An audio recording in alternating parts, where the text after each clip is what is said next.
Alam niyo ba, gustong-gusto rin ng mga fur babies ko itong steamed broth bites ni Pets App? Kasi naman, made with real meats and veggies ito. And meron itong dalawang flavors, which is itong chicken plus chicken heart, and ito namang duck plus egg yolk.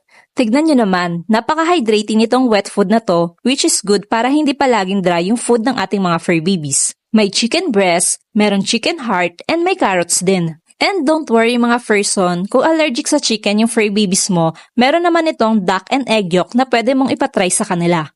What I like about this product is wala siyang artificial seasonings added, meron siyang vegetables, rich in protein, meron ding vitamin C and E. May fresh meat and very hydrating pa dahil sa soup nito and easy to digest.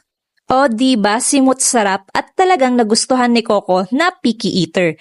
Kaya kung may picky eater ka rin na fur babies, it's a sign na para ipatry mo sa kanya ito. Baka magustuhan din niya. Alam na dis!